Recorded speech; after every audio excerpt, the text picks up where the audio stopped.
Bueno, le doy la bienvenida aquí al Flamboyant. Mi nombre es Javier Caicedo. Si no me conocen, me vieron por ahí, por el barrio. Pues yo soy aquí del patio, trabajando fuerte con la comunidad, con la parada puertorriqueña, con la Call to Action a Puerto Rico y como una persona, un servidor de la comunidad. Realmente quiero darle la bienvenida a Mariela Díaz, que nos va a recibir con la borinqueña, el himno nacional de la patria, Puerto Rico. Por favor de unir las voces para el himno de nuestro país. La tierra de Borinquen, donde ha nacido yo, es un jardín florido de mágico fulgor, un cielo siempre nítido le sirve de dosel y dan arrullos plácidos las olas a sus pies cuando a sus playas llegó Colón. Exclamó lleno de admiración, oh, oh, oh, esa es la linda tierra que busco yo. Es Borinquen la hija del mar y el sol. Del mar y el sol, del mar y el sol, del mar y el sol, del mar y el sol.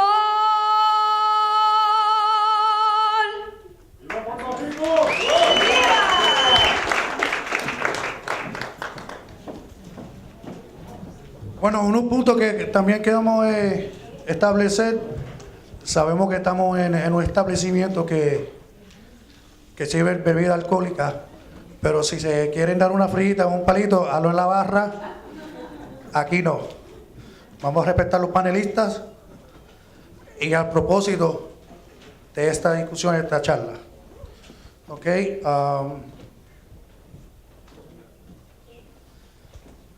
Si Cheito está por ahí, le queremos dar las gracias por prestarnos el local y brindar siempre la ayuda a la comunidad puertorriqueña y a la comunidad latina aquí en la ciudad de Newark por tantos años.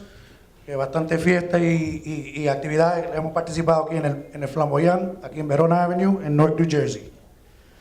Bienvenido también a todos ustedes que vinieron desde Puerto Rico, Camden, Trenton, Filadelfia. Otros compañeros que vinieron para otra actividad de bailan, pero también les damos la bienvenida, y especialmente a los panelistas que vinieron a dar su tiempo y su conocimiento sobre el tema que vamos a escuchar hoy.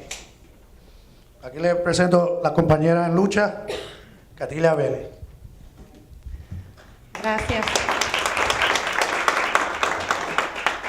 Gracias, Javi. Y de nuevo, pues, otra voz aquí dándole la bienvenida a todo el mundo, específicamente siendo newarkina, de Newark, de Puerto Rico, de la intersección, como digo yo, de San Germán y Bloomfield Avenue, de la calle Luna Bloomfield Avenue. Para mí es un orgullo profundo, muy, muy profundo, de tener actividad aquí hoy. Primero, como parte de la parada puertorriqueña de Newark, que ha experimentado un renacimiento en estos años, pero también como parte del comité Call to Action a Puerto Rico, que está indignando a educar, a informar y a adiestrarnos como un pueblo sobre qué es esta crisis y por qué nos debería importar acá la diáspora, y cómo ayudarnos unos al otro. También le quiero dar muchísimas gracias a Cheito y al Flamboyant porque siempre dicen presente, igual a los panelistas que vamos a escuchar de ellos en un minutito. Y a todos ustedes que están aquí, los que viajaron, los que se empeñaron, muchísimas gracias. Creo que ya con todo eso dicho, primeramente, is there anybody here who doesn't understand Spanish? Speak Spanish? Okay, so if there's a prize. We'll see what we can work out with Cheito at the bar for that, right?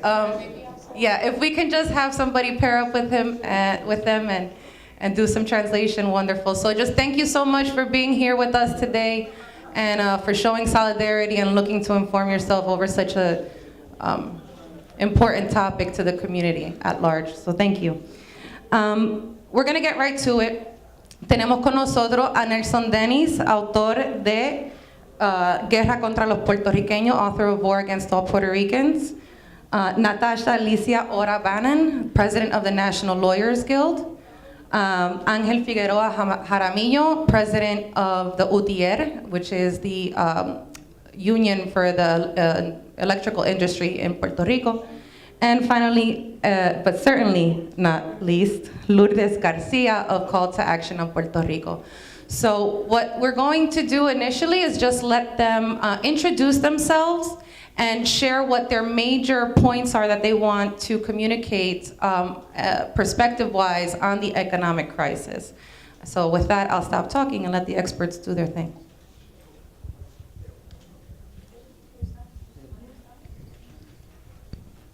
Gracias a todos por esta invitación aquí a Newark.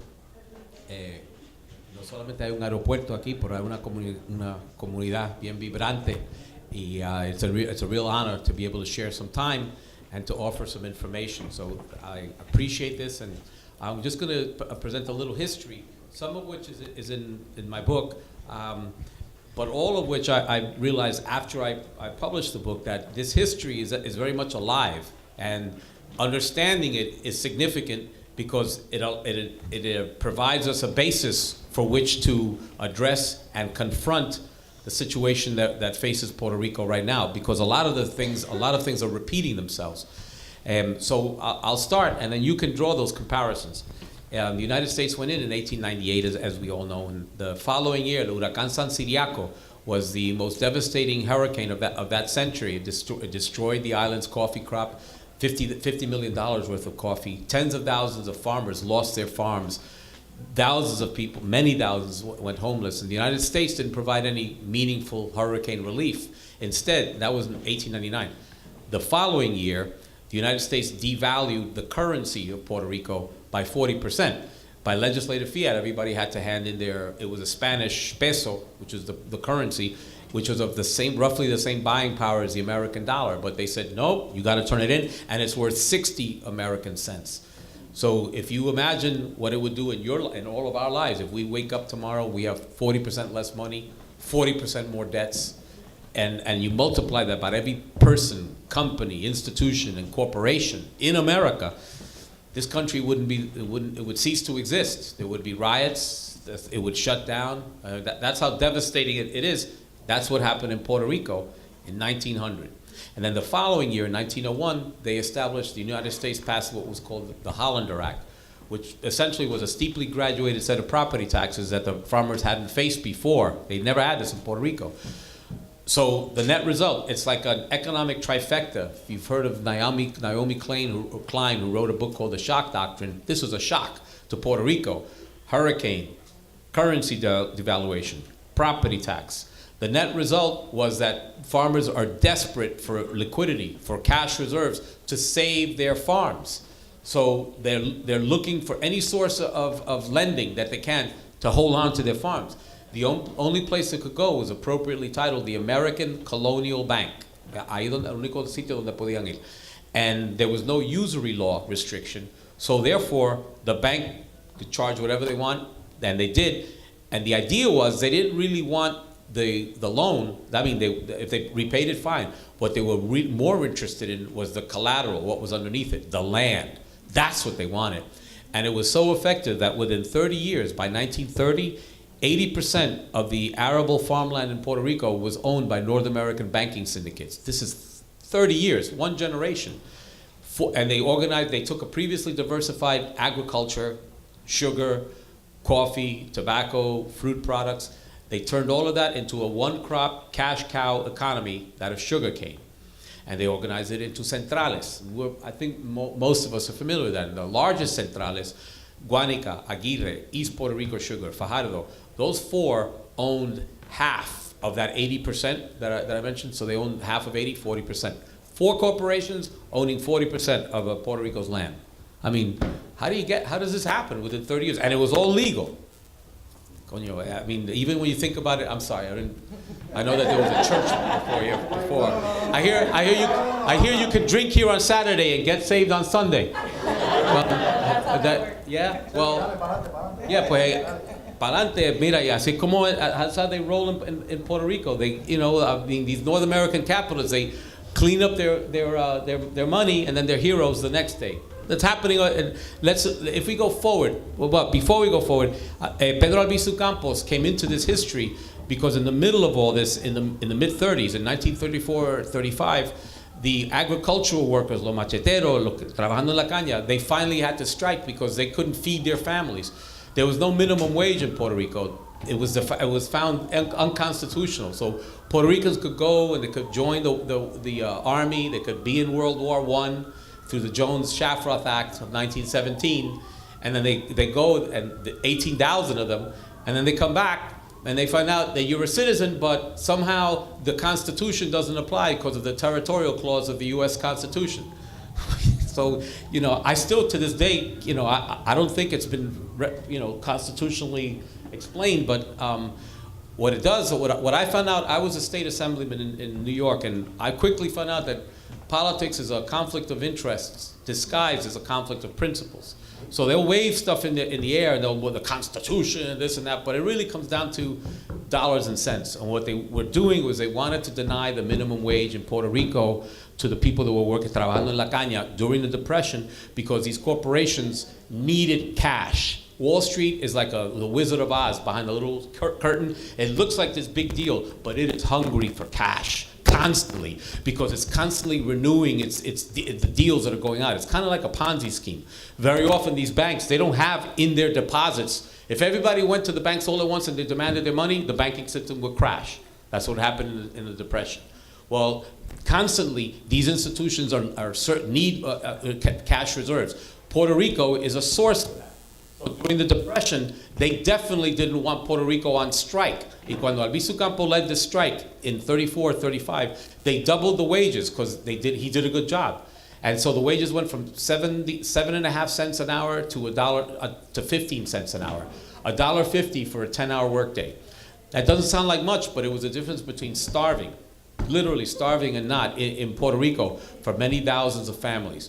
The United States, when that happened, when Albizu Campos was able to organize everybody, they quickly sent down a new general, General Blanton Winship, and a new police chief named E. Francis Riggs. And they started shooting people. It's very simple. In the Rio Piedras massacre and later in the Ponce massacre. And E. Francis Riggs, whose father owned the Riggs National Bank, the largest bank in Washington, D.C., held a press conference after the Rio Piedras massacre to explain what was going on. And he brought the press so he could tell them, it's simple. If Albizu Campos and the Nationalists continue to instigate the sugarcane workers and the university students, there's going to be war to the death against all Puerto Ricans. This is the police chief of Puerto Rico with Tommy gun policemen behind him, having shot and killed Puerto Ricans, saying there's going to be a war against Puerto Ricans if you exercise your First Amendment right and say, we want better wages, we want a minimum wage. Dude, where's my island? You took all our land. So this is the kind of, the backdrop to where we are if you jump forward today. For the 50 years after that, there's a red carpet extending from San Juan to Wall Street. They have these 20 and 30-year tax abatement deals, Operation Bootstrap, La 936, and now they have Act 20 and 22, under which, for instance, Act 20 and 22 gives you a 20-year tax abatement on all interest, dividend, and capital gains income. The people that come in under that, they don't have to pay any of those income taxes. The most famous of which right now is John Paulson, who owns about 5 or 6 hotels. He owns 8% of Banco Popular. This guy, John Paulson. And John Paulson was one of the architects, one of the principal operators in the mortgage crisis of 2007. His hedge fund made $15 billion, and he personally pocketed $3 billion in profits during the mortgage crisis, betting against the American homeowner, taking advantage of distressed properties, easing people into defaulting and losing their homes. And this man, John Paulson, made $3 billion. Now he's in Puerto Rico with the same business model. He's buying computer tapes of distressed properties as people lose their homes because they can't pay 11.5 cents sales tax, and they can't pay 300% higher electricity than we are paying here in the United States, in New York. When people have to leave to Orlando and they leave their homes, people like John Paulson get their houses for pennies on the dollar. It's the same business model of the mortgage crisis. And so we're in a situation, and then I'm going to add one little thing more. I know we have limited time, where history, as I said, history is repeating itself. These banks came in at the beginning of the relationship 118 years ago, and within 20, 30 years, they own 80% of the underlying collateral. Now these hedge funds and the vulture funds that came after them, they're paying as little as 30 cents on the dollar for the debt of Puerto Rico, but now they want a whole 100% return. And if you look at how this debt was created, but we're going to hear about odious debt, about COFINA bonds and the limitation on the debt of the 15% limitation in Puerto Rico, that we're not supposed to exceed that because it violates Article 6, Section 2 of the Puerto Rican Constitution, which was violated by these hedge funds. They're doing the same thing. They're coming in, they're taking advantage of a vulnerability, and then they want the underlying collateral. Because when they deny the bankruptcy reform, any access to Chapter 9, what happens is Puerto Rico's not going to have money. Right now it had $562 million in the bank, which is enough to run the government of Puerto Rico for 3 weeks. So that's what was left in the Puerto Rican Treasury right now. So we know that Puerto Rico is going to start defaulting on a $400-something million bond payment that is due in May, and then about a $600-something bond payment that's due in June. And so what these hedge funds will then want is they're going to want to convert that debt into what's called P3s, public-private partnerships. So that's what P3 is. But they're really P5s, public-private partnerships for the plunder of Puerto Rico. ¿Verdad? Porque lo que va a hacer es que these public-private partnerships are like what they did in the airport, which is now run by basically a Mexican firm that has Luis Muñoz Marin Airport, and which, by the way, hasn't paid $25 million in its electrical bill to PREPA for the last 3 years. You have Goldman Sachs that right now has a public-private partnership with the Highway 5 and Highway 22 in Puerto Rico. The public school system of Puerto Rico, the foundation for privatizing, was set up about a month ago because a bill passed by Senator, Majority Leader of the Senate, Batia, to privatize the public schools. What they're looking to do is they call these public-private partnerships, what they are is a private company comes in and takes over that piece of the Puerto Rico infrastructure. For instance, PREPA. PREPA is now renegotiating its debt, and it's going to be yet another rate hike for everybody in Puerto Rico. They're already paying $300. In New York, I pay 8.2 cents per kilowatt hour for my electricity. I looked at my bill. Puerto Ricans are paying 26, 27 cents per kilowatt hour. Now they're going to raise it by another 4 or 5 cents to pay off the debt in PREPA. And that's what they're going to do in Praza, the water supply, the schools, hospitals, bridges. The entire physical infrastructure is up for grabs by these hedge funds, and that's what they want. Just like the land of Puerto Rico was converted went into the hands of banking syndicates, now the physical infrastructure of Puerto Rico is up for grabs. And I'll leave you with one final point. This history, it doesn't have to be this way. It clearly stems from the relationship that we have. To give you this one example, and then I'll leave it at that, is the Jones Act, which was enacted as Section 27 of the Merchant Marine Act of 1920, is known as the Jones Act. Because of the Jones Act, no shipping can come into Puerto Rico directly without paying all the goods that come into Puerto Rico, everything, cars, food, oil. Oil, by the way, you may all know that the only electricity in Puerto Rico that's created by PREPA has to be done by oil. All the electricity in Puerto Rico requires oil to be imported. So everything that comes into Puerto Rico, because of the Jones Act, ends up costing 15 to 20% more. Because it can only come in one of two ways. When it comes on a foreign registry vessel directly to Puerto Rico, it has to pay duties, fees, taxes, quoted or import fees, all sorts of costs that are then passed down onto everything that's in that boat. And then the Puerto Rican consumer has to pay, and it's 15 to 20% more. That's if it comes directly into Puerto Rico. The other option is doesn't come directly, it goes to Jacksonville, Florida. Maybe many of you know this, where it gets offloaded off of the original foreign registry vessel and then reloaded onto an American boat, and then it can come into Puerto Rico. Vito Corleone would have loved this business. I'm in a good state for that. You have to forgive me, but New Jersey understands this business. Right? So by the time that happens, 15 to 20% greater cost of everything. Puerto Rico is an island. It has to import most of it goods. And unfortunately, even a lot of the food. So the net result of this is, one, we lose 10, as some people have said, as much as 50,000 maritime jobs in Jacksonville, Florida, that could exist in Puerto Rico. That's a lot of jobs for an economy that's depressed. 30, 40, 50,000 jobs. But two, and this is big, Puerto Rico leaves, depending on the studies that you look at, anywhere from $500 million to $6 billion a year because of the added cost. It's because of this cost, the United States corporations can just slightly underbid all the foreign goods. That's a price protection, because then the U.S. corporations can just come in 2 or 3 pennies cheaper than what's on those boats. And Puerto Ricans are price sensitive. If they can save a few pennies, they will, because they don't have a lot of money. So for that reason, it's no accident that 80% of all the goods consumed in Puerto Rico come from U.S. corporations. There's more Walgreens and Walmarts per square mile in Puerto Rico than anywhere else on the planet.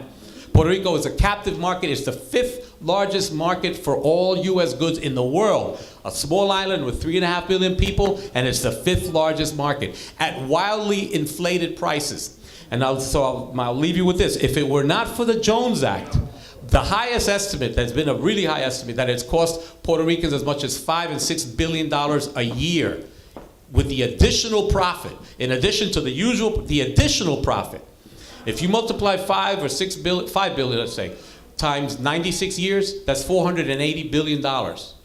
You could have paid this public debt of Puerto Rico 7 times if it weren't for the Jones Act. And with that, I'll leave you. Something has to change, because as far as I see it, this war against Puerto Ricans is continuing to this day.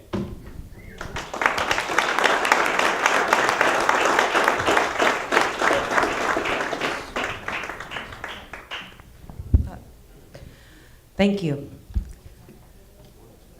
Yeah, there's not really much more. I don't feel like I can follow you. So we're just going to go ahead and segue on over to Natasha. Thanks. Yeah, that was a hard act to follow. Nelson often is. So I'm going to switch a little bit. I think it was really important for the historical background and context. Primero, se van a dar cuenta de que va a haber una división aquí. Nosotros vamos a hablar en inglés, esto está en español, pero podemos atender cualquier pregunta en inglés o español para que sepan, okay? We can answer in English or Spanish when we get to the Q&A part. The context is really important because of what, it's important not to think of this as something que nació de la nada, right? When we're talking about an economic crisis, there's 2 things. There's the debt crisis, there's the economic crisis. The debt is what we hear about, the $73 billion of debt. But that is in the context of a larger economic crisis that is a century, 2 centuries longer in the making, because of a set of laws and policies that have facilitated the economic disempowerment of Puerto Rico, which is a direct result of the political relationship that Puerto Rico has with the United States. And I'm going to talk about that a little bit. I'll talk a little bit about what the scope of the crisis is and the context of human rights.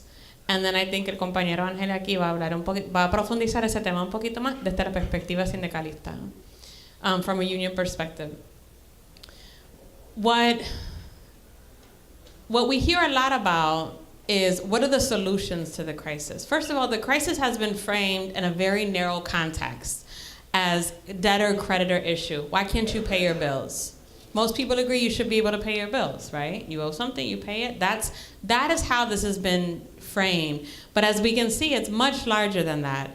This is about the lack of economic and political sovereignty of a nation that has not been able to respond to its needs, of a government whose primary function is to be able to provide basic public services and is unable to do that, and the resulting humanitarian crisis that has resulted from that. This is not just about, can you pay your bills? This is about a set of policies and a set of practices, including financially unrisky practices that have created this scenario and that are putting the lives of 3.5 million people at severe and deep risk. And that's an important reframing of the conversation. Because when we talk about solutions, there's been a few that have been proposed, right? Bankruptcy being one of them. Bankruptcy is a legislative response. Puerto Rico was intentionally excluded from bankruptcy code provisions in 1984, removing it from the ability, like Detroit, to declare Chapter 9 bankruptcy. Municipalities and public agencies can declare bankruptcy like Detroit did. Puerto Rico can't do that. It has no access to federal bankruptcy protection. It is what Congress is currently discussing is this bill. There's been a few bills that have introduced. These are the legislative remedies. Like how is the federal government responding and the international community responding to the economic crisis in Puerto Rico? The option of bankruptcy being put forth. Then there's this bill, Promesa, that's coming out of the House that's being discussed. There's been some in the Senate, but really the House version is what is primarily being discussed by House Republicans. That includes, yes, a method of restructuring the debt beyond just bankruptcy. Bankruptcy would only allow up to maybe maximum $20 billion of the debt to be restructured. We know there's $73 billion of debt, but there's also about the same amount that's owed to the public employees' pensions that have been pulled from to be able to pay the debt. So you're talking about potentially up to $140 billion of debt, which is twice the amount of Puerto Rico's gross national product, of what it produces every year to be able to pay. To give you some kind of context of its capacity, its ability to be able to respond to that. The legislation that's being proposed has several extremely problematic aspects to it. One is it would reduce federally guaranteed labor protections, like the minimum wage. This country earns one of the lowest minimum wages in the industrialized, developed world, $7.25 an hour at the federal level. This proposal would reduce it to $4.25 for certain populations in Puerto Rico. So you think about, how do you earn $4.25 an hour and get out of poverty? You can't, it's impossible. The other extremely problematic, and there are many, but one of the other extremely problematic aspects of this legislation is that it would impose a federal fiscal control board on Puerto Rico, under the premise that there has been mismanagement by the various governments of Puerto Rico, which is absolutely true. There has been mismanagement. But that is being used, there's mismanagement in every state and city across this country of public funds. And nobody proposes federal fiscal control boards, right? Granted, not everyone has the levels of debt, but it's because of the political relationship, the fact that Puerto Rico is a colony of the United States, the imposition of a federally determined, federally imposed, and federally appointed control board that would determine the financial priorities, well, all policy priorities of the island and how those are going to be serviced and funded, is a deepening of that colonial relationship. Because this board will be accountable to no one. Not to any of the elected officials. You might as well not even hold elections this year, because they would be able to supersede the authority of the governor and of the legislature. Then there's been calls to the Obama administration, kind of the executive branch. Well, why can't you step up?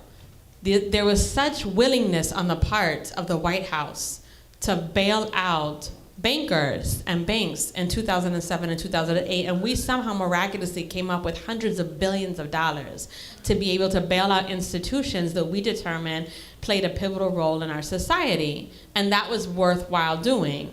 The position of the administration has been that is not possible and that is not available, and that Congress should be the body that acts on that. Then there's the judicial branch. These are kind of our three branches of government. How have all of them been asked to step up and respond to this?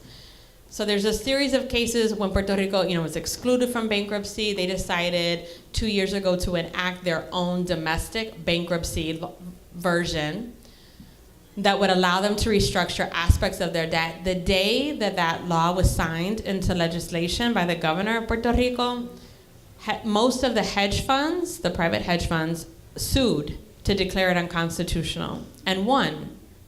That case is before the United States Supreme Court now, being heard about whether Puerto Rico has the ability to enact its own domestic bankruptcy protections. That would still only deal with about a fourth of the debt. So these are the ways that our domestic branches of government have been asked to step up. But there's also a separate realm that's important to this, which is the realm of the international community, and particularly international human rights law, because this is being framed very much as this contractual issue. Pay your debts, federal law is binding here, we need to look and see what our obligations are. But the United States, and thus Puerto Rico, because of the colonial relationship, has obligations under international human rights law that are binding, that constitute part of our federal laws, and that supersede any other contracting obligations. You can't contract in a way that interferes with that country's obligations to protect and fulfill human rights obligations. So to give you an example, there's a principle from the realm of what we call transitional justice called odious debt that Nelson referenced a little bit earlier. Transitional justice is this idea that where in other countries where there's a transition from one government or regime that's been really oppressive, a dictatorship that is borrowed, colonized another nation, and indebted that nation so much at the expense of its people, that when there's a transition to democracy or to a freely elected leader, the people should not have to bear the burden of repaying that debt, because that debt was not accumulated for their benefit.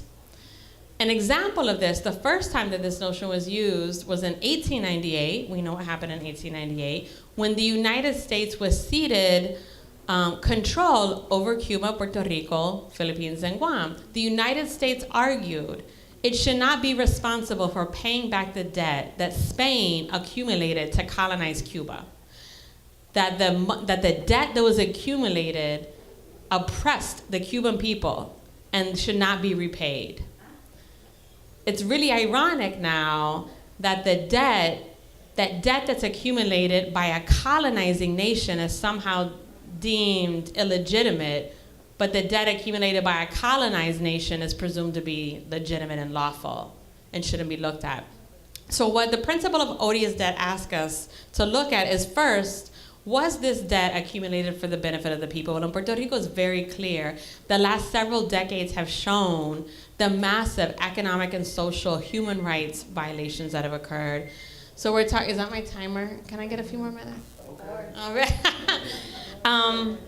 I think this is an important concept because people inherently understand the unjustness of this situation, but don't have the ability to respond out of a moral and out of kind of a moral righteousness and a moral sense of, well, what is the legal argument that I can make that matches the moral outrage? And this is one of those.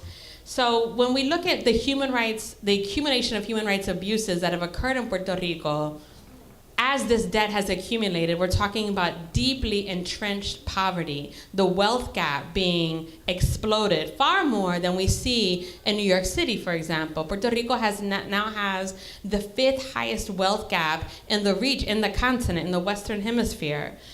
The elimination of employment opportunities. As a result, the forced migrations of hundreds of thousands of Puerto Ricanos to the United States, mainly now landing in Central Florida, but also Oklahoma and Texas. This is the largest wave of migration since the 40s and 50s. These are economic migrants. These are people who would not necessarily leave if they did not feel that they were forced to leave. The elimination of labor protections, the foreclosure and housing crisis. We see que hay pueblos abandonados. Tú pasas por Arecibo, por Paso La Neta, there's just stores closed, tons of stores closed, houses closed that have been abandoned because people can't afford to be there, and because there isn't the business that there was before.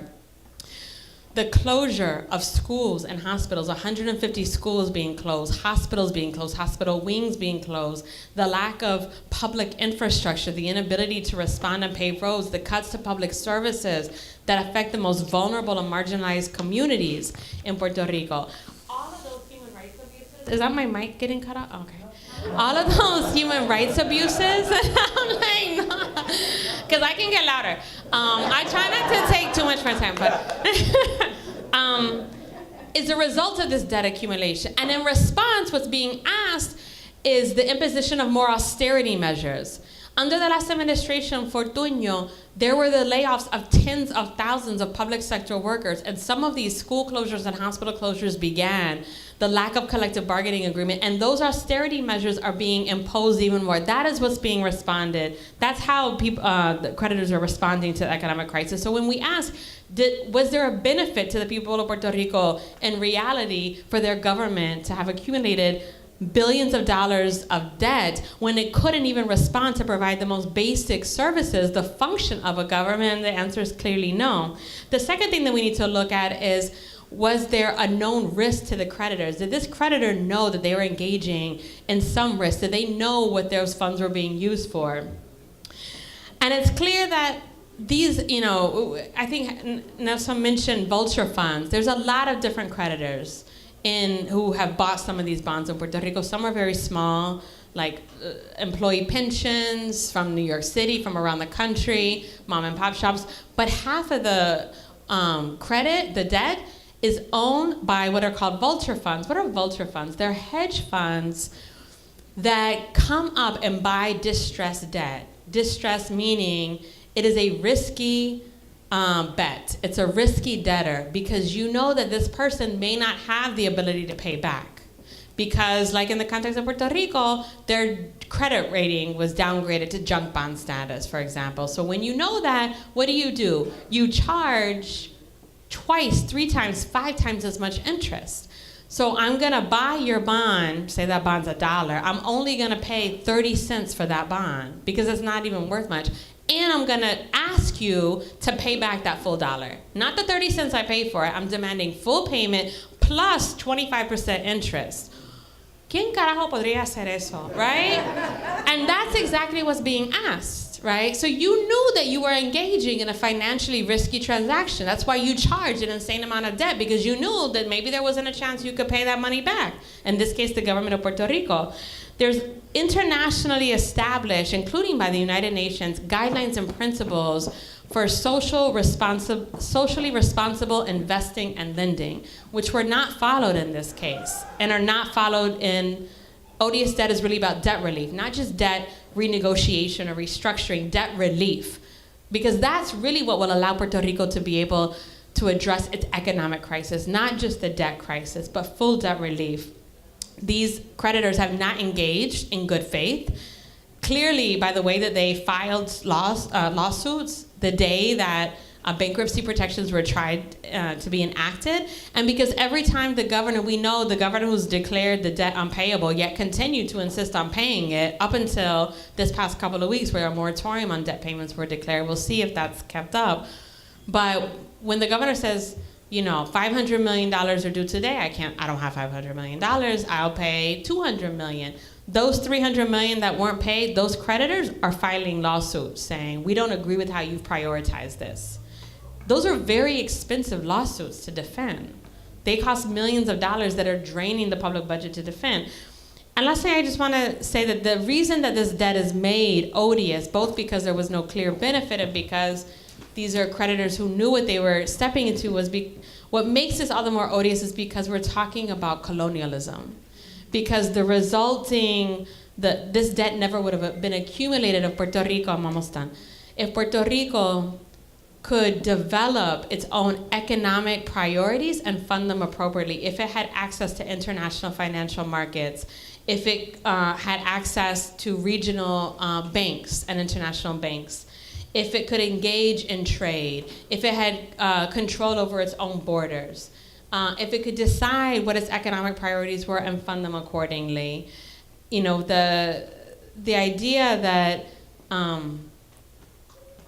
that Puerto Rico is now indebted to the point that literally could bring it to the point of collapse as being divorced somehow from the political reality does it grave disservice. Because when you have no political autonomy, then you obviously have no economic autonomy. While we're talking about an economic crisis, it's clear that it also requires a political solution. I'm going to stop there because...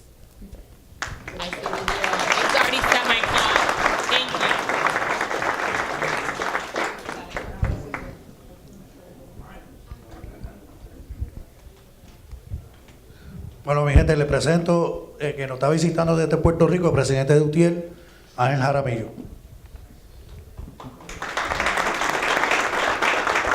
Buenas tardes a los compañeros y compañeras. Para mí es un placer estar compartiendo con ustedes. Mi nombre es Ángel Figueroa Jaramillo. Presido la Unión de Trabajadores de la Industria Eléctrica y Riego de Puerto Rico, la unión que tiene 74 años de historia y es la unión más grande dentro de la industria eléctrica en Puerto Rico. Yo quiero comenzar con dos pensamientos, y no son de nuestros grandes patriotas, fueron de patriotas de otro pueblo que lucharon por su liberación y que tuvieron una visión en aquel momento que hoy, cuando la analizamos, tiene una vigencia dentro del proceso imperial que vivimos.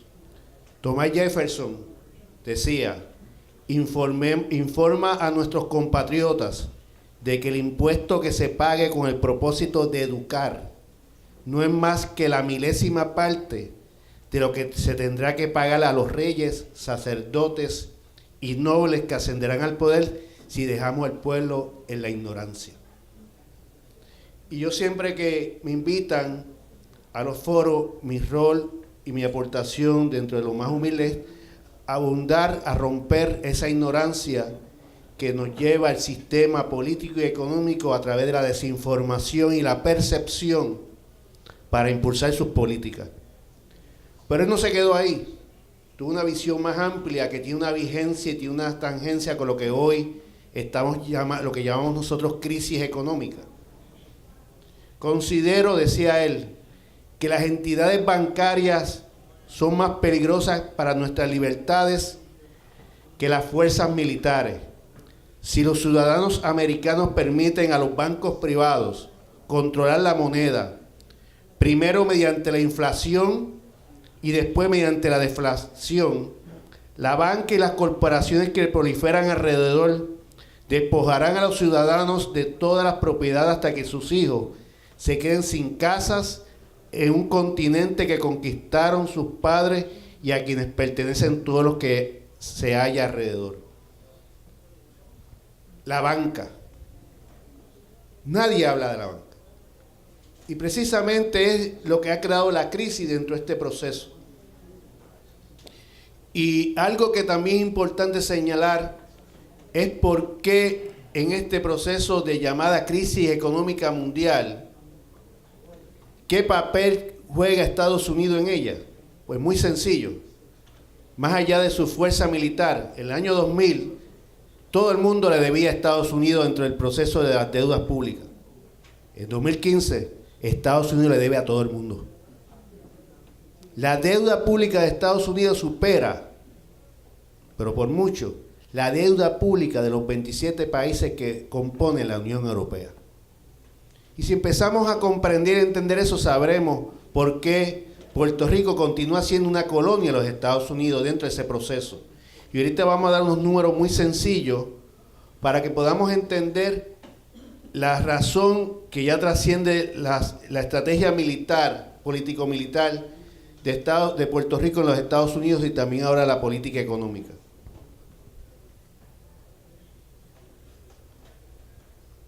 Para que podamos comprender un poco más de nuestro país, Puerto Rico tiene una deuda pública que supera el Producto Interno Bruto. La deuda privada se estima en no menos de 50.000 millones de dólares. Esta deuda coloca a los puertorriqueños al momento de nacer adeudando la suma de $17,000. De que ya naciendo la deuda privada, ya debemos $17,000. La deuda pública consolidada, siempre se habla de los 72.000 millones, pero cuando le diga esta cifra se van a quedar sorprendidos. Para un país de 3.5 millones, alcanza la cifra astronómica de 167.846 millones. Porque en este proceso de discusión de la deuda de Puerto Rico no se incluye la deuda que emiten los municipios. Esta deuda conlleva que cada puertorriqueño y puertorriqueña adeude al organismo financiero estadounidense. no internacionales. $47,845. Yo debo, mis nietas deben $47,845 a los mercados internacionales de bonos. Hoy, Puerto Rico, su población se torna más vieja. El 50% de la edad de personas de edad avanzada vive bajo los niveles de pobreza.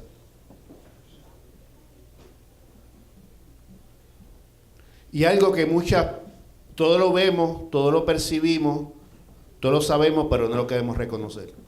Nuestro país, nuestra patria, es uno de los países de mayor corrupción del mundo.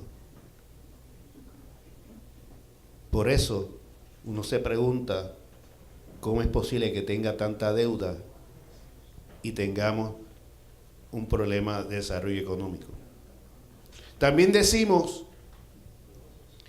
que Puerto Rico no puede sobrevivir sin Estados Unidos, dicen por ahí 1% de nuestra población. Y aquí vamos a entender por qué Puerto Rico sigue siendo una colonia de Estados Unidos. Dentro del sistema colonial, Puerto Rico le compramos en bienes y servicios producidos en Estados Unidos $22,600 millones.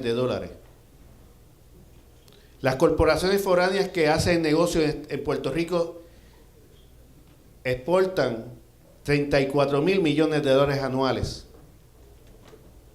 La Marina Mercante nos sale a los puertorriqueños y a las puertorriqueñas sobre $1,500 millones al año, para una cifra de $58,100 millones anuales.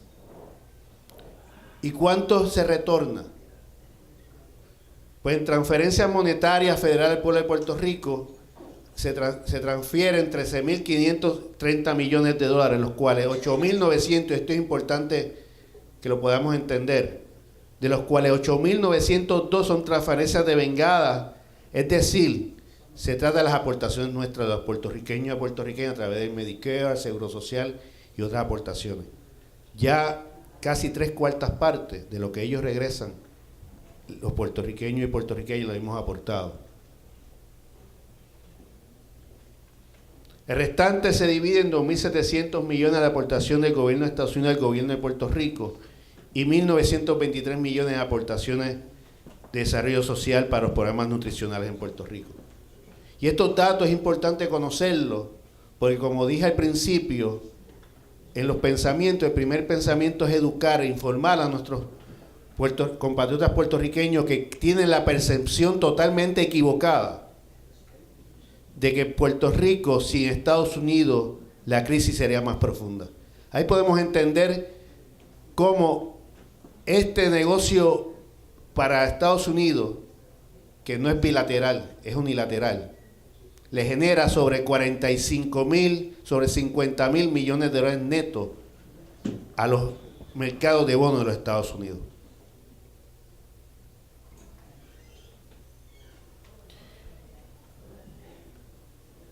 La primera empresa que entró a la reestructuración de deuda, o la llamada reestructuración de la deuda, fue la Corporación Eléctrica de Puerto Rico, la Autoridad de Energía Eléctrica de Puerto Rico, como conocemos en su sigla en inglés, PREPA.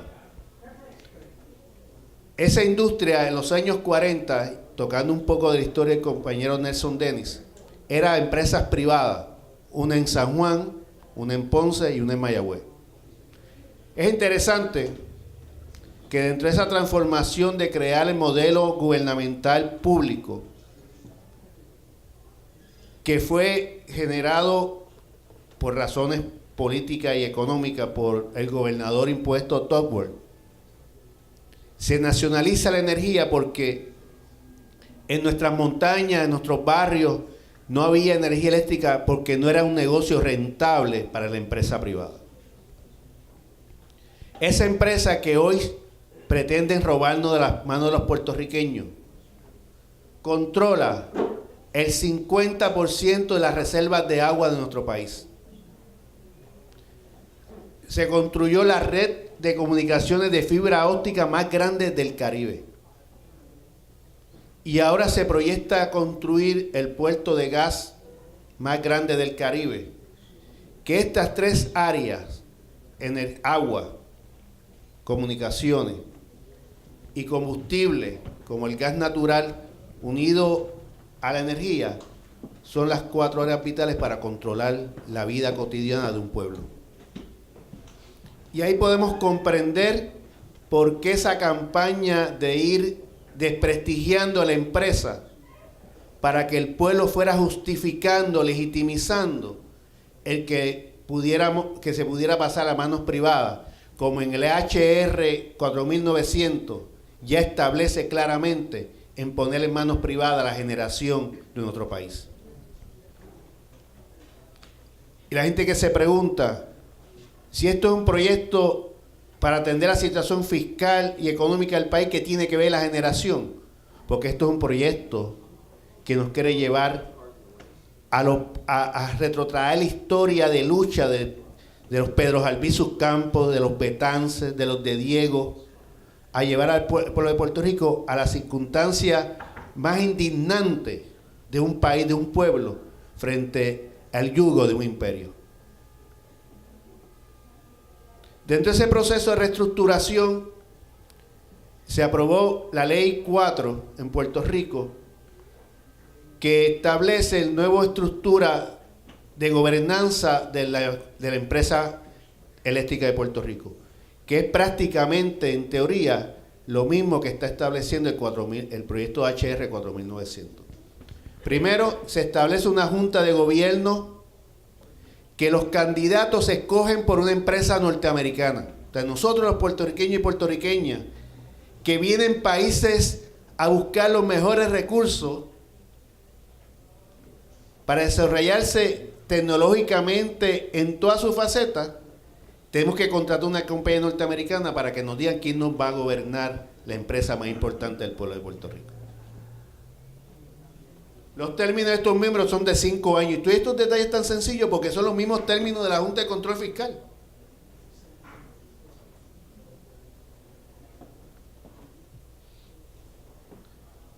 Los funcionarios tienen total inmunidad, igual que la Junta de Control Fiscal. Y van exactamente a atender lo mismo que la Junta de Control Fiscal pretende atender. Nosotros, en la empresa, en 1974, el acuerdo con los bonistas, establecía que primero se cubre los gastos operacionales de la empresa y posteriormente se pagaba la deuda. Y dentro de esos gastos operacionales se atendía primero los derechos y beneficios de los trabajadores puertorriqueños. Hoy esta ley invirtió el orden. Se paga primero a los bonistas y lo que sobre hay que ajustarlo para que la empresa pueda operar, incluyendo los derechos y beneficios de los trabajadores y trabajadoras puertorriqueños.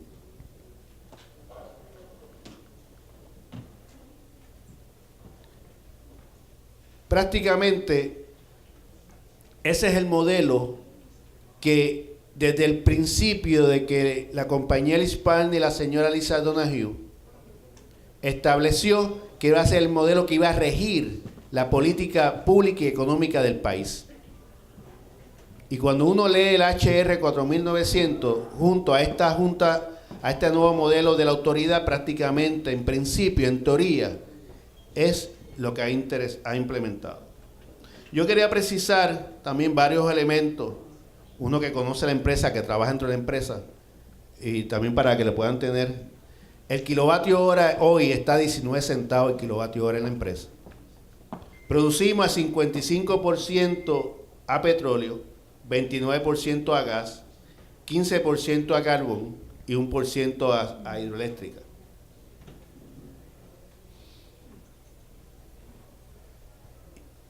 Yo no sé si fui muy rápido o es que el tiempo... No, todavía me queda tiempo, porque fui muy rápido, dejé brincar. Yo quiero profundizar en dos áreas.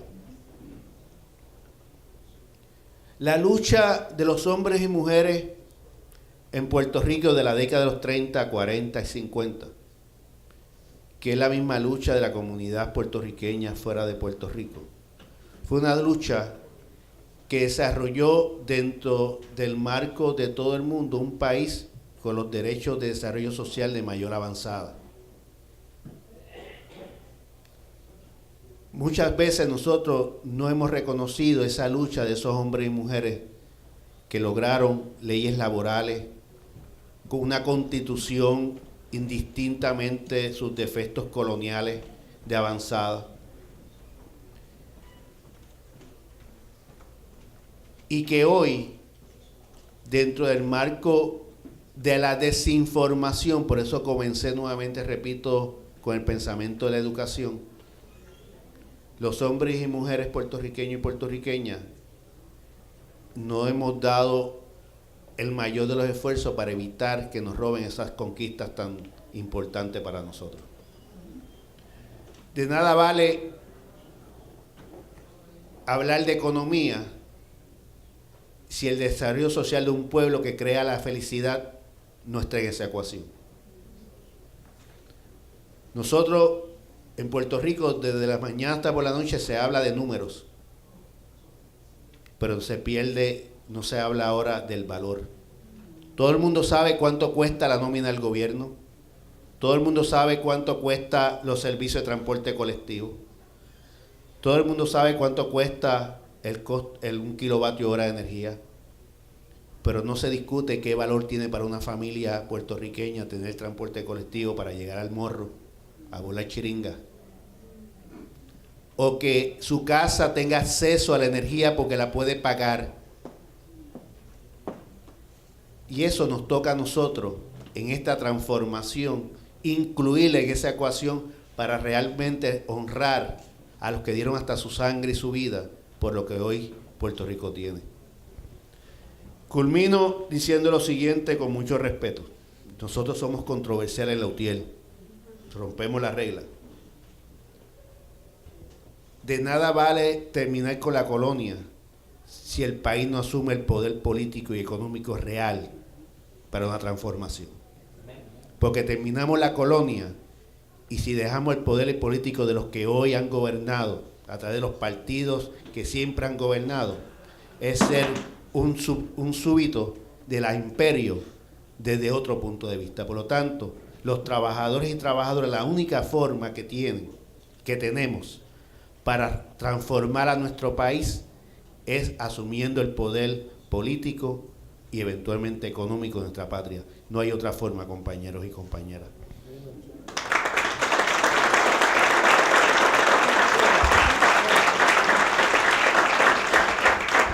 Y en este proceso, para atender lo inmediato, que es la crisis, moratoria, auditoría de la deuda y después nos sentamos a negociar. No hay otro mecanismo. Moratoria de verdad, porque la ley que aprobaron la semana pasada, llamada moratoria, es una moratoria para no darle los servicios al pueblo y pagar a los bonistas. Es una moratoria para cómo el gobierno cómo los bonistas a través del gobierno de Puerto Rico terminan apoderándose de los haberes del país. Para que tengan una idea, nosotros, voy a dar 2 noticias. Esta moratoria nos robó 14 millones de nuestro sistema de retiro a los trabajadores de energía eléctrica. Eso significa que realmente no era una moratoria para pagar a los bonistas. Y vamos a tomar acción sobre eso. Pero lo segundo es que en martes, por eso es que regresamos mañana. Como llegamos de madrugada, no sabemos ni cuándo estamos. Mañana, regresamos el martes, vamos a hacer una conferencia de prensa anunciándole al país junto a muchos sectores comunitarios, ambientales, donde vamos a radicar una demanda cuestionando la constitucionalidad de la ley de llamada revitalización de la empresa. Pero eso no se puede confiar en los foros legales.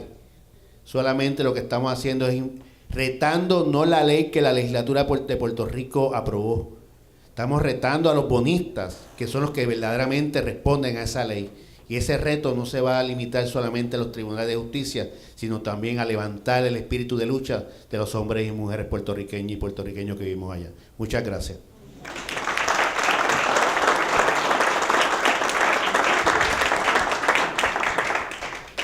Muchísimas gracias, Ángel. Y finalmente mi amiga, mi compañera, la quiero mucho, mucho, mucho, Lourdes García. Muchas gracias.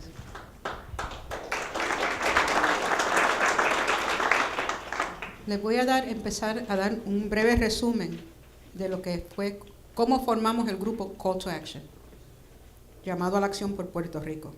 Ya sabemos lo que pasó en el verano pasado, cuando anunció el gobernador que no se podía pagar la deuda. Un grupo de activistas puertorriqueños, el 13 de julio, convoca a activistas sociales y políticos boricuas en Nueva York para hablar sobre la crisis económica que estaba afectando a Puerto Rico y que está afectando a Puerto Rico, y los ataques de las casas financieras de Wall Street y los fondos buitres contra el pueblo trabajador de Puerto Rico. De esa reunión inicial surgió nuestro grupo Call to Action en Puerto Rico, llamado a la acción por Puerto Rico, con el mandato de desarrollar un plan de acción y solidaridad con nuestro pueblo. Brevemente, acordamos lo siguiente, que estábamos de acuerdo en ese entonces con el gobernador cuando dijo que la deuda es impagable. Seguimos insistiendo que la deuda es impagable. El gobernador ya cambió de idea, nosotros seguimos insistiendo, es impagable. Que las corporaciones extranjeras que operan en nuestro país son las que deben a nosotros, como han dicho los demás oradores, pues en los últimos 20 años se han llevado sobre 600,000 millones de dólares en ganancias de capital sin tributar por los mismos, o sea, no han pagado impuestos por esos 600,000 millones de dólares. Un 10% de ese dinero bastaría para pagar una parte de la deuda que nos están exigiendo. Durante décadas a Puerto Rico se le presentaba como la vitrina del Caribe, con un falso modelo de desarrollo económico.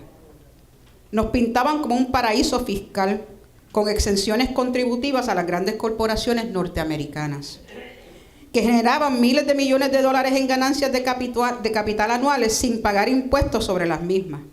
Mientras hubo acceso a la emisión de bonos y a tomar prestado, pues cada vez más altos los intereses y onerosos los acuerdos impuestos por las acreditadoras, el gobierno colonial de Puerto Rico pudo mantener su fachada como modelo para la región del Caribe, y yo diría para América Latina. Pero ya se le acabó el pan de piquito, ¿verdad? Ya llegó a su fin. Y ahora los egresos resultan ser más altos que los ingresos. Acordamos también que las medidas de austeridad dirigidas a eliminar las conquistas laborales que los tres compañeros han señalado de nuestro pueblo, como la reducción de la jornada laboral, la reducción o eliminación del salario mínimo, el desmantelamiento del sistema de retiro y otras como la reducción de servicios de educación y salud al pueblo, van en detrimento de la calidad de vida y del mismo desarrollo estratégico de la economía del país, y no son una solución al problema. Entendemos que la situación de subordinación política, como han mencionado los compañeros, de Puerto Rico como colonia de Estados Unidos, atraviesa el problema, y que esta crisis es mucho más que una mera crisis fiscal. Dijimos que es una crisis del modelo colonial y de nuestra subordinación política al Congreso de los Estados Unidos, donde se nos considera un territorio o posesión que pertenece a, pero no es parte de los Estados Unidos. Y eso lo ha aclarado últimamente también el gobierno norteamericano. Se lo aclaró a Puerto Rico. Y el gobernador se enfureció y fue a las Naciones Unidas a decir que el gobierno norteamericano mintió en el 52 cuando fue ante las Naciones Unidas y declaró que Puerto Rico ya no era una colonia. Pues resulta que somos, sí, un territorio, una posesión que pertenece a, pero no es parte de los Estados Unidos. El problema de fondo es el estatus colonial de Puerto Rico, y a ese respecto la resolución de la ONU, adoptada el año pasado, el 22 de junio, plantea que, y cito, la condición de subordinación política impide tomar decisiones soberanas para atender los graves problemas económicos y sociales de Puerto Rico, incluidos el desempleo, la marginalización y la pobreza. Esa fue cita de la resolución de las Naciones Unidas del año pasado. En menos de un año, Call to Action, llamado a la acción, ha organizado y participado en una serie de protestas, acciones y actividades para dar a conocer, denunciar nuestra situación. Por ejemplo, hemos creado una página en Facebook y una cuenta en Twitter donde subimos información diaria sobre la crisis. Hemos organizado protestas en Wall Street, protestas frente a los fondos buitres, protestas frente a las oficinas del gobierno de Puerto Rico en Nueva York, porque al gobierno de Puerto Rico no lo vamos a dejar que se vaya escondido por ahí. Le estamos haciendo protestas al frente de sus oficinas también, y le pedimos que lo hagan en otros estados también. Protestas frente al edificio federal de Nueva York. Además, hemos estado en comunicación constante con grupos en Puerto Rico y grupos acá en los Estados Unidos, en diferentes estados. Aquí tenemos compañeros nuestros de Filadelfia, de Camden. Hemos estado en comunicación con compañeros de Massachusetts, de Connecticut, con compañeros de Tennessee, que se comunicaron recientemente con nosotros. ¿Quién sabía que había una comunidad en Tennessee? Se comunicaron con nosotros. Y hemos coordinado protestas y denuncias con ellos.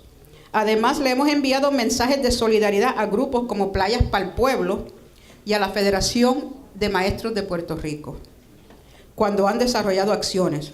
También alertamos a los grupos de la isla sobre una cumbre de inversionistas y fondos buitres que se iba a dar en febrero en el Centro de Convenciones en Puerto Rico. Acá muchas veces sale información, y como nosotros estamos en Nueva York y tenemos acceso a Wall Street, sale información aquí que no se da en Puerto Rico. Y esa cumbre tenía a todo el mundo y Raimundo. Estaba todo el mundo, incluyendo a Giuliani, el ex alcalde de Nueva York, y otros más que fueron allá a hablar, tuvieron una cumbre de un fin de semana para hablar de cómo invertir en Puerto Rico y qué clase de break le iban a dar a los bonistas para que pudieran venir ahora, en estos momentos clave, ahora era el momento para invertir en Puerto Rico. Nosotros le alertamos a los compañeros allá a través de Facebook. Nelson Dennis también lo puso en su página de Facebook, dejándoles saber, ojo, se está dando esta cumbre. Y ellos organizaron una manifestación al frente del Centro de Convenciones, donde se reunieron varios grupos de la isla para protestar eso y dar a conocer y denunciar que se estaba dando esa cumbre. Nos han entrevistado en la radio y en la prensa. Hemos publicado artículos y comunicados de prensa y hemos organizado foros educativos como entre otras actividades. Tenemos planeado un día de solidaridad con Puerto Rico para el 18 de junio en Nueva York. Y pensamos hacer una presentación ante el Comité de Descolonización de las Naciones Unidas el 20 de junio. También estamos contemplando llevar una delegación a Puerto Rico que pueda ver lo que se está dando, viajar por la isla, tomar fotos, entrevistar a los compañeros y compañeras de lucha, a nuestros compañeros sindicalistas, a tomar las fotos de esos barrios devastados, como estaba diciendo Natasha, para traerlo aquí y poder llevarlo a todas las comunidades acá, para que vean con sus propios ojos lo que está pasando en Puerto Rico, lo que le está pasando a nuestra gente, a nuestro pueblo. Y además compartirlo con otros grupos latinoamericanos y otros grupos con quienes tenemos relaciones en nuestras luchas, que comparten con nosotros las mismas condiciones acá. Ahora más que nunca, hermanos y hermanas, hace falta la unidad del pueblo para confrontar a la Junta Federal que pretende tomar control de nuestra patria, lo cual hará decisiones que afectará a todos en Puerto Rico. Como han dicho, la Junta Federal Fiscal será una entidad con poderes para determinar el manejo de los fondos públicos, los pagos o no pagos de convenios colectivos, asignación o eliminación de asignación de fondos a agencias gubernamentales. Todo enmarcado en el mejor servicio para el pago de la deuda a los bonistas. Que quede claro, esa Junta Federal está ahí para manejar, servir como una agencia de colección. Like a collection agency, para colectar dinero para los bonistas. Esto sería un retroceso histórico para nuestro país. Volvemos al Puerto Rico de los años 30. Esa Junta Federal tendría poder para disponer de todos nuestros recursos, entre ellos nuestras playas. Se las pueden vender a intereses corporativos con la supuesta intención de pagar la deuda, porque nuestra subordinación política y económica a los Estados Unidos no permite que el pueblo puertorriqueño controle sus recursos naturales. Así que hasta las playas nuestras pueden estar en venta. Ahora mismo esa es la lucha que se está dando, que el grupo está Playas para el Pueblo, está llevando a cabo allá en Isla Verde, en el Marriott. El Marriott quiere tomar unas tierras que ellos rescataron para poder expandir el Marriott y destruir esa área natural que el pueblo ya lleva 11 años cultivando. Sí, para el estacionamiento del Marriott. O sea que las playas nuestras también pueden irse a ajuste. y pueden estar en venta. La deuda pública es inmoral e impagable, puesto que es producto de políticas diseñadas para mantener un creciente endeudamiento y dirigida a privatizar servicios fundamentales para el desarrollo nacional, como lo son la educación, la salud, electricidad y agua potable, entre otros. El estatus colonial de Puerto Rico no permite que nuestro pueblo busque las soluciones necesarias para salir de la crisis. No nos permite entrar en relaciones económicas beneficiosas con otros pueblos del Caribe y del mundo para desarrollar nuestra propia economía. O sea que no podemos ni tan siquiera sentarnos a hablar con otros pueblos y buscar préstamos de otros pueblos o buscar cómo hacer cambios a la economía local nuestra con la ayuda de otros pueblos. No, todo está bajo el gobierno americano. No podemos ni tan siquiera controlar los productos que consumimos ni los precios de los mismos, pues Estados Unidos obliga al país a utilizar su marina mercante, que resulta ser la más cara del mundo. Es por eso que exigimos la unidad para combatir no solamente estos momentos difíciles en nuestra patria, sino para buscar una solución a nuestra situación colonial. Para nosotros, lo único que puede crear las posibilidades de llegar a una solución beneficiosa para nuestro país es la independencia. La independencia.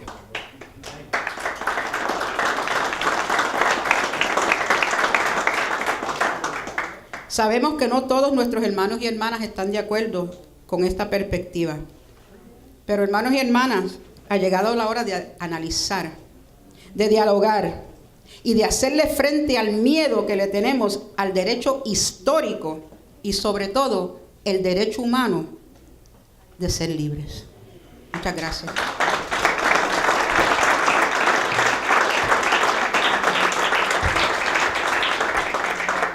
Otro aplauso fuerte, por favor, para todos los panelistas.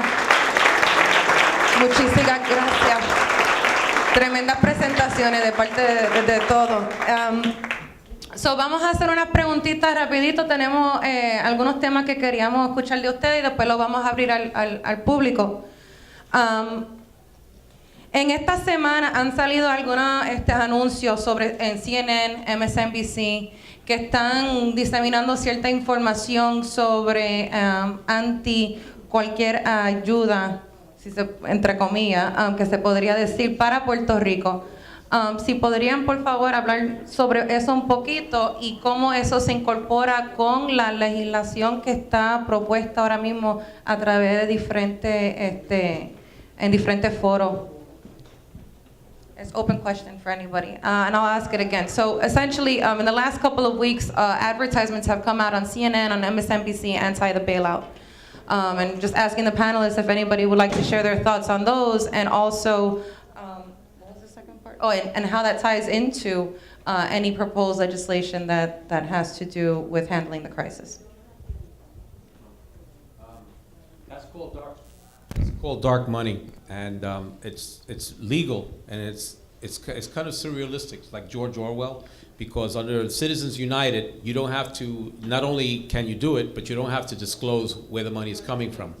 So Citizens United was a Supreme Court case that was decided, I think, in 2006, that held that corporations, so long as they create what's called a 501c4, they can then donate unlimited. Unlimited means from infinity amount of money to any candidate, so long as it's supposedly an independent entity that's doing it. Well, you know, as lawyers, you can drive a truck through that language, because you know full well that people talk, people call. I mean, how are you going to police the fact that nobody is communicating? That's actually happening with right now in the campaigns that for president right now. So these commercials that you're referring to, I on my Facebook page, I put a little question as to what states, and people responded from 11 different states. I saw them here in New York. And they're saying in dark, stentorian tones, don't support the bailout of Puerto Rico. They make it sound, but it's not, first of all, we're not talking about, and they conflate the terms, because we're talking about a bankruptcy procedure, not a bailout. Those are two different things. A bankruptcy is where you renegotiate and restructure the debt, but you pay back in some terms. A bailout is when you forgive it. But even if, and I'm going to just go into a direction, even if you had a bailout of Puerto Rico, it wouldn't resolve the problems, because 5 or 10 years from now, because of the structural economic conditions and the relationship with the United States, those problems would return anyway. That's number one. Number two, this concern about the bankruptcy, they're just trying to like put the icing on the cake, because it's not, in my opinion, it's not going to happen anyway. It's like I think they're kind of wasting that money for this reason. The U.S. municipal bond market is a $3.7 trillion market industry per year. That's the amount of instruments that go out every year, 3.7 trillion. The United States economy is 17 trillion a year. That's the gross national product. If you divide 3.7 into 17, that's roughly 22%. So 22% of the American economy is filtering through these municipal bond instruments every year.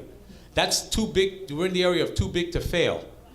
If Puerto Rico were extended a meaningful bankruptcy reform under Chapter 9, then all 50 states would be seeking to renegotiate and reprice their own municipal bond portfolios. That would signal the potential implosion of the municipal bond market. And 22% of the American economy is not going to be allowed to sort of collapse all at the same time. It is for that reason that Congress, in addition to the money that they're stuffing in their pockets from the hedge funds under Citizens United, because they can receive money anonymously. It's for that reason, though, because of the 22% that is just too big a part of the economy, that I don't see Puerto Rico is going to be given this bankruptcy restructuring.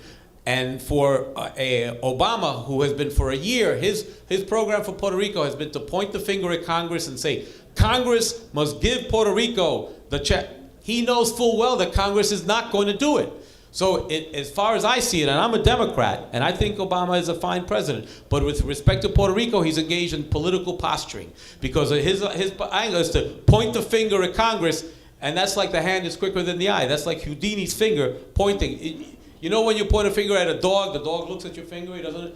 Well, that's what he's doing there too. It doesn't make any sense. And I'll leave with one small piece here. Nothing that is in that the Promesa bill, the restructuring, the financial control board that's coming, nothing in it addresses the economy, as you mentioned, of Puerto Rico. None of it has anything to do with, it's just paying the debt. It's a collection agency for it, but it doesn't mention, I'll just mention quickly, I wrote this down here, eliminating the Jones Act to bring in 30 to 50,000 jobs in Puerto Rico and end that profit structure from the corporations.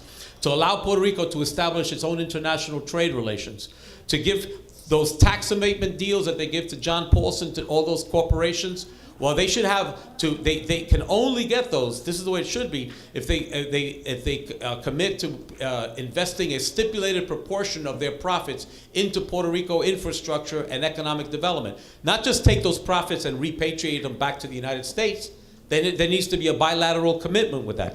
They should extend those same 20-year tax abatement deals to Puerto Ricans and to Puerto Rican companies, not just to John Paulson.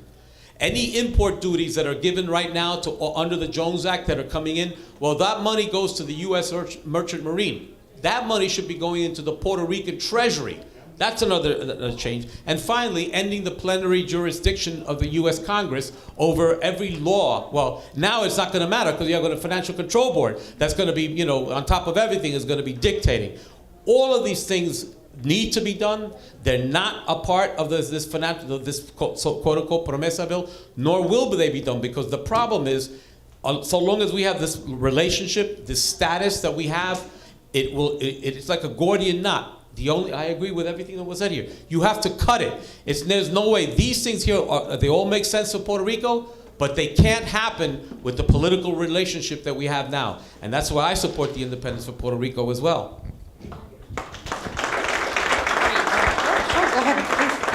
I just want to add one thing to that. Actually, two small things to that. One is about the ads specifically.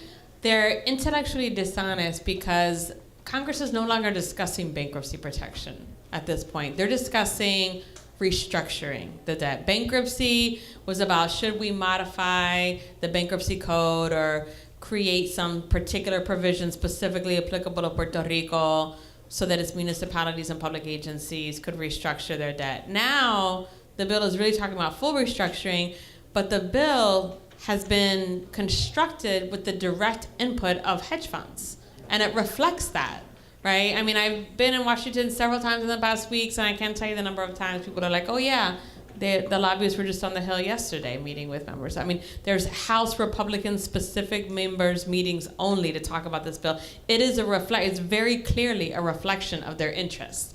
So those ads are very much dishonest. The other thing that I just wanted to add about what Nelson just said, the last point about the political relationship and the plenary powers, there's a lot going on in Puerto Rico right now. On a tangential note, I mentioned this one case about the quiebra criolla, the local bankruptcy law that was before the Supreme Court. There's a separate case before the Supreme Court right now that at its heart is about colonialism. Does Congress have plenary powers over Puerto Rico, and does Puerto Rico have the ability to enact its own domestic laws? And when you look at the legislation of Promesa that came out of the House, they did something that they don't usually do, which is they started by saying this legislation is being enacted under Congress's plenary powers, or they don't ever initiate legislation like that, even with regards to territories or colonies. So depending on the outcome of that case, it could or could not have impact the legislation. So they presented it saying, can you just repeat that language just one more time and repeat why that's kind of shocking or weird? Yeah, so, you know, the Estado Libre Asociado is a legal fiction. It means nothing. It is the United States' way of not calling Puerto Rico a colony because colonialism is illegal. It's outlawed. The international community is very clear that that is unlawful. And so not to call it a colony, they made up this legal fiction in 1952 to say, este es un Estado Libre Asociado, que ni es Estado ni libre ni asociado.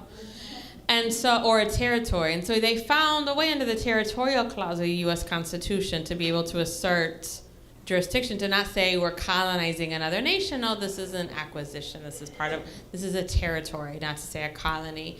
And that Congress can assert, because before 1952, right, the governor was appointed by the United States. There was direct control by the United States over Puerto Rico. That legislation that the Congress enacted would directly apply to Puerto Rico before there was a local legislature. That's under Congress's plenary powers, right? And so in this case before the Supreme Court right now, it's called Sanchez Valle. It's on this narrow legal issue of double jeopardy, which means you can't be tried twice for the same crime, basically. And it's up before the Supreme Court on, that seems to be the issue, but the issue is actually because there was two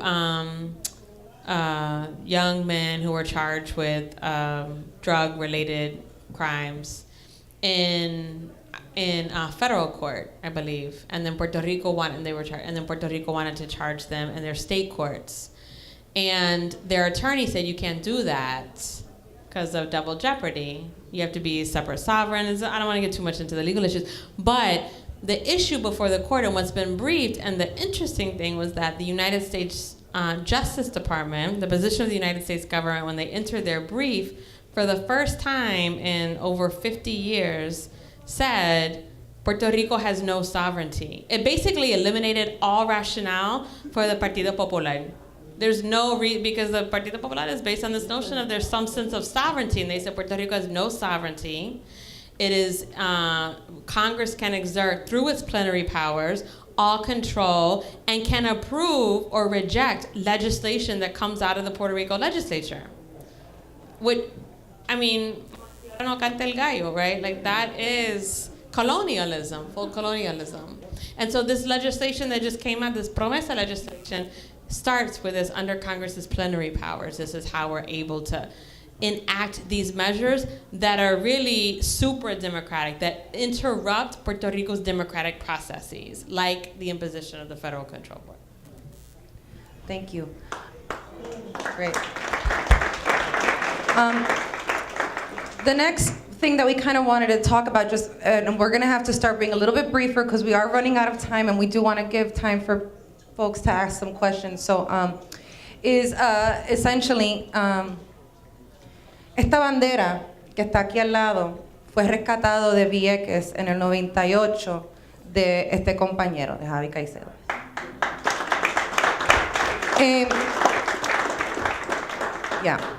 He's the truth.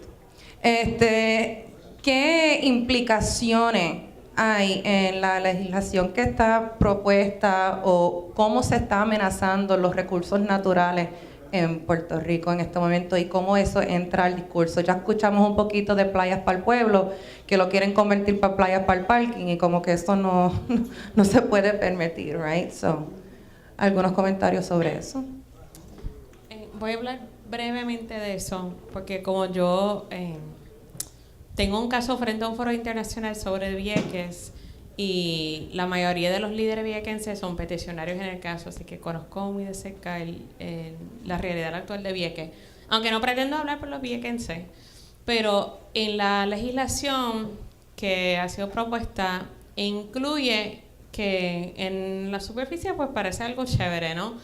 De que más o menos 3,000 hectáreas solares serán devueltos al pueblo viequense, al municipio de Vieques.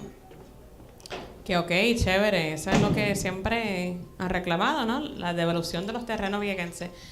Pero no es así, porque se lo sacarán de la reserva natural, que en ningún momento quería que se convirtiera en una reserva natural, sino que se le devolviera esos terrenos al pueblo viequense para que ellos pudieran desarrollarlo según su visión para su economía local.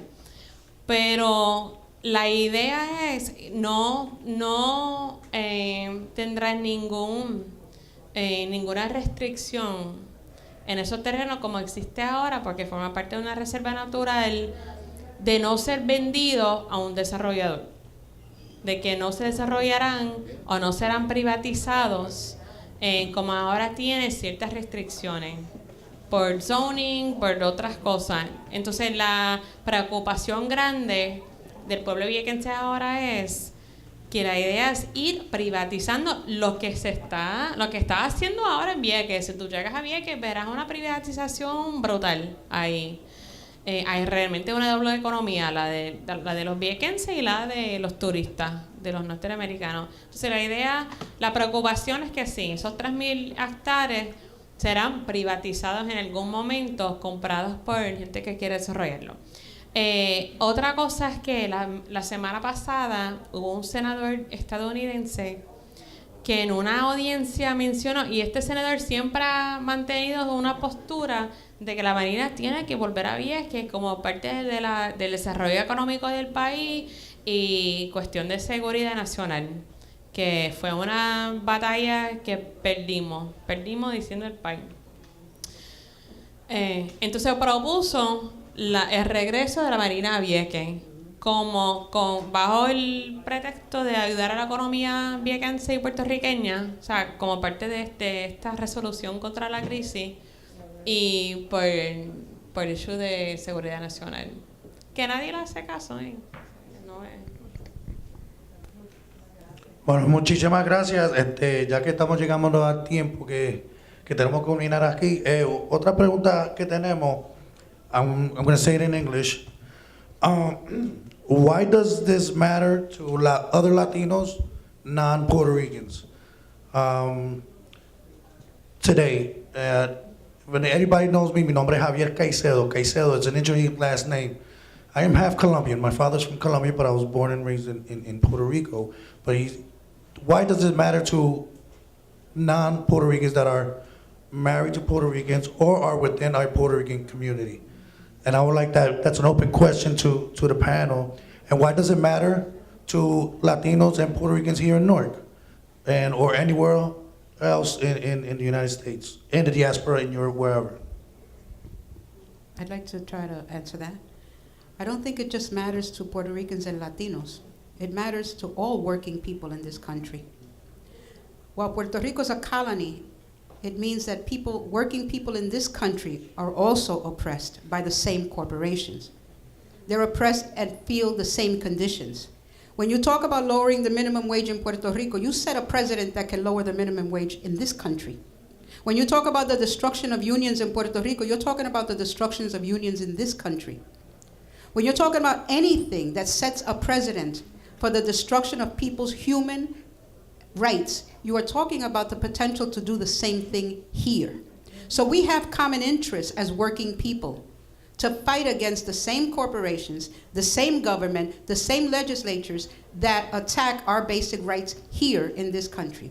As Puerto Ricans, we are tied to the island. So we are the majority now in this country. There's 4 million of us here. We are more here in this country than in Puerto Rico. So we have a critical role to play in voicing the concerns of the island, in demanding accountability for that, in fighting for that island that we came from, that our parents came from, our grandparents came from.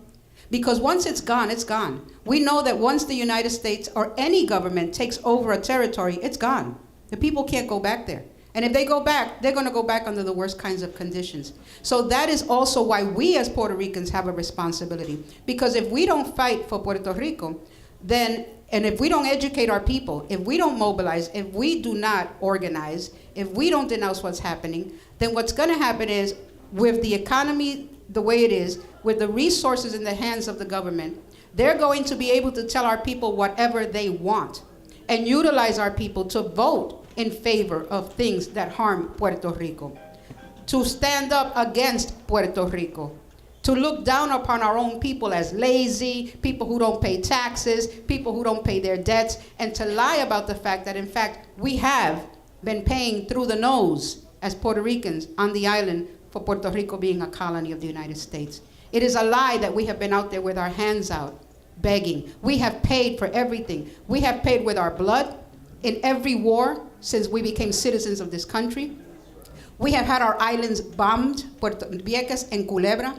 We have had Puerto Rican women sterilized during the 70s. We have paid 1,000 times over for that citizenship.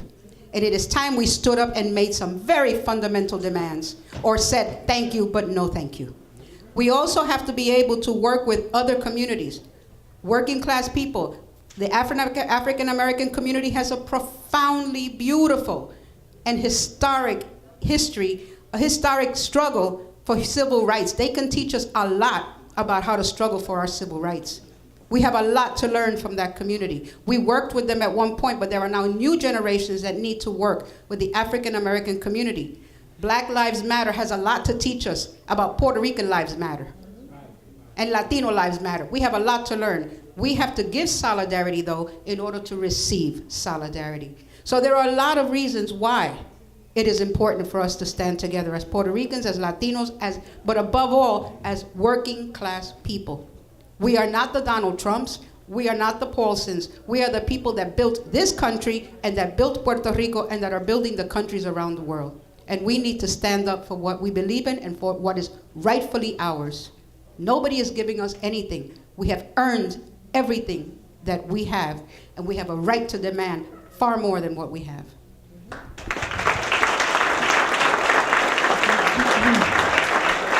Thank you.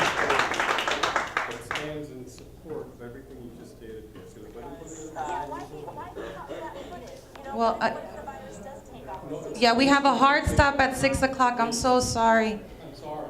This stands in direct support of everything that you just finished saying, okay? Whereby everything that we think just affects that island over there, there's this direct statement from this gentleman here, he's supposed to be some representative from Congress or the government, talking about that they should impose that same fiscal control over this country. Thank you. Yeah, thank you so much for bringing that. No, we appreciate. It's great that people get excited and we all want to engage, right? This is such a beautiful thing, and I have to just reiterate very quickly that something's happening here in Flamboyant that hasn't happened in a very long time, and this type of activity and engagement is critical. So thank you so much for coming up. I know, but we have a really hard stop at 6 o'clock, so I just have to cover some things very quickly. Lourdes, thank you so much for your statement and for what you just shared. And I just want to add to it quickly that we had a conversation this week where we were talking about accountability and what we need to do on a very local level to champion this message, and what types of pressures and demands that we need to be putting on our leadership and on our local elected leadership to respond to the Puerto Rican community. So I just want to very quickly kind of say thank you to Carlos Gonzalez for being with us today. He's a councilman at large. He is doing the good work of getting the information. He's a very well-versed man, but thank you so much for being here, as well as his wife, Margarita Muñiz, who is with Newark Public Schools and Director of Family and Community Engagement, serving many Puerto Rican children who are going to be helping people. And so I'm just going to wrap it up. We're going to go to Q&A. Quickly, just wanted to say thank you to some folks that are here: Oscar Rodriguez, Felix Lopez, Alicia Munoz. Thank you all for being here. To the Newark Puerto Rican Day Parade, our president, Butchie Nieves, thank you for sponsoring this event, for lending the hand to be the resource for us to have this conversation. Together with for allowing the parade to work with Call to Action in this type of way. So thank you so much. And I'm going to turn it over to, also very quickly, thank you to Oscar Lopez Rivera Committee of New Jersey who are here. They have information in the back. Please get the information that you need. There's Call to Action information in the back. To Jesus Mangual, thank you for bringing and sharing your artisanship and your support and solidarity always. To Zoraida, thank you for filming and doing the thing. To DJ Hardcore, thank you so much for volunteering your services with us. Y Cheito, te prometo como 3 o 4 minutos más, nada más. Okay, so we're going to do a Q&A. Thank you.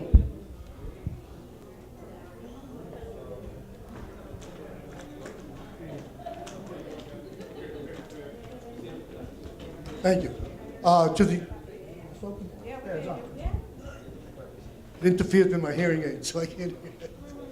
To the young lady in the middle, you stated before that the voucher funds buy 30 cents on the dollar and then turn around. In New Jersey or in the United States, if I purchase a house and I have a mortgage and the mortgage company sells that mortgage out, it has to sell it out under the same terms and conditions.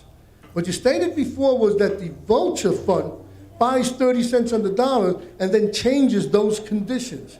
Under what statute, if you know, or under what authority are they allowed to do that? So I use 30 cents on the dollar as an example. It could be whatever it is that they offer to buy. It could be 10 cents on the dollar. It could be 70 cents on the dollar. And then they demand full payment. No, that's not that. What you stated was that they increase the interest also. No, they buy it for less than the value of the bond. The bond's valued at $1, for example, they buy it at less than that, whether it's 70 cents or 30 cents. In addition, for repayment, they charge extremely high interest rates. So what you're saying is that so they want both. They both get the interest rate, but then instead of saying, okay, pay me back that 30 cents, I want the full value. The question is, under what authority are they allowed to change the interest rate? They're not changing the interest rate. If they're buying, and you told us before that they were bringing it up to 25% interest. No, those are the terms you said. For example, when you go, say you don't have a bank account, and on payday you need to go to a cashier check place, right? They're gonna say, okay, or give you a payday loan, which is common in our communities. I'll give you the money, $100 today on payday, but you got to bring me back $125. You don't get to set the term. They've decided the prices that they're going to set. I'm not understanding the question. They set the interest rate from the very beginning. Look, it's very simple. If I have purchased money, okay, which is a mortgage, and there's a term for that, there's a term for years and interest. That's a fixed term. If they sell that purchase money paper to another institution in the state or any other place in the United States, you cannot change the terms of that agreement. You can't. Yeah, they're not changing the terms and they're not selling it. Are you saying that also exists with the voucher fund? No, I think you're conflating two things. Well, then what you're saying is that the interest rate changes, and then my question is, no, that's not what I'm saying. I'm happy to talk to you later. Yeah, I'm sorry. We're gonna have to cut it off at this point. I'm terribly, terribly sorry. We're being, but nobody's going anywhere right away, right? Just super, super fast.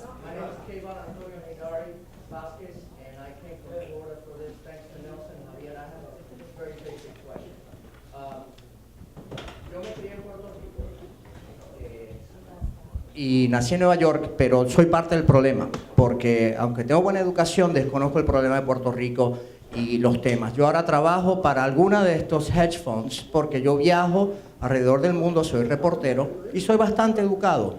pero desconozco la realidad de lo que está pasando when the rubber meets the road at the political level. Pero lo que veo es esto.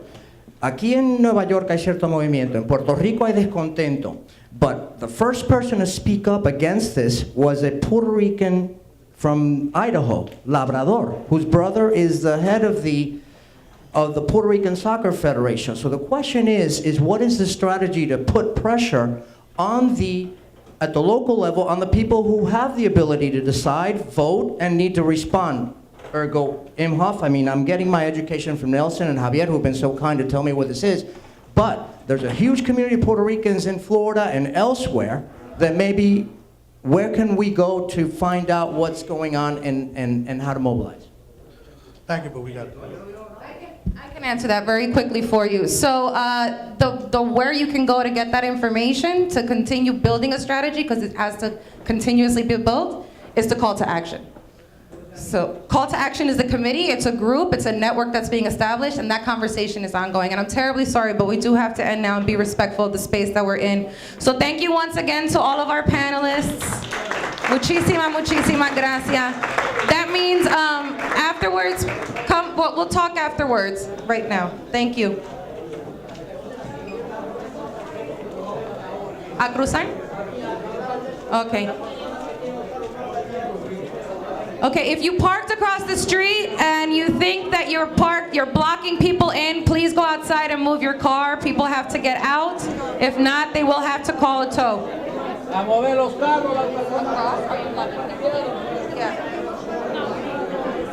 Thank you very much, everyone. Thank you.